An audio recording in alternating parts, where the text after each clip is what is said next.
Why can almost no one in Canada afford a home? Now that may sound like an exaggeration, so let's look at the facts. Despite Canada's vast size and relatively small population, this country is home to one of the worst housing markets in the entire world. More than 75% of all Canadians literally cannot afford to go out and buy an average house. And part of the reason is because the cost of housing has skyrocketed over the last few years. In 2015, the average house cost around $450,000 Canadian dollars.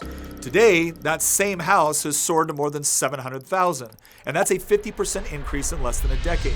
So to put this in perspective, Canada's southern neighbor has also been experiencing a housing bubble of its own. Over the same amount of time, the United States has seen home prices soar to unprecedented levels, locking tens of millions of Americans out of any possibility of owning a home anytime soon. And yet, the sheer scale of Canada's housing crisis is unlike anything we're seeing in the US. In many parts of Canada, the situation is worse than you could possibly imagine. Vancouver was recently ranked the third least affordable city in the world, while Toronto came in at number 10, making both of them more expensive than buying a home in New York City. The cost of housing is so out of control now that if you happen to own just a normal-sized home in many parts of the country, you're technically a millionaire. So, what could possibly be driving home prices up to nearly $1 million in most Canadian cities? Well, there's two reasons. For starters, Canada simply isn't building any new houses. When you look at the number of homes in Canada compared to the population of the country, there's actually fewer houses today than there were a decade ago, and it's actually not hard to see why. Governments across Canada have all but regulated the supply of new housing out of existence. In Toronto, it costs more than $350,000 just to get government approval to begin building a house. In Vancouver, it costs as much to get the government's permission to simply build a home as it does to buy a home in America.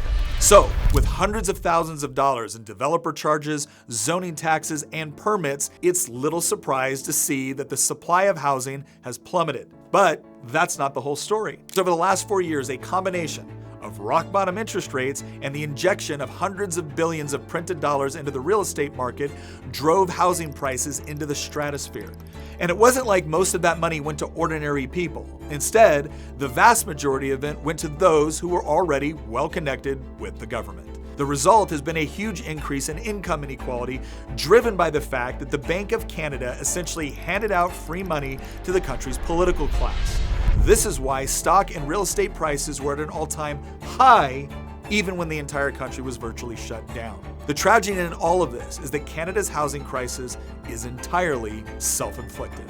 By artificially shutting down supply, increasing demand, and inflating the economy with hundreds of billions of dollars of paper currency and cheap credit, the country's political leaders have managed to achieve the worst scenario possible. The good news is once the problem has been properly diagnosed, a credible solution can be implemented. So, time will tell whether or not Canada decides to punish the very politicians that created the problem.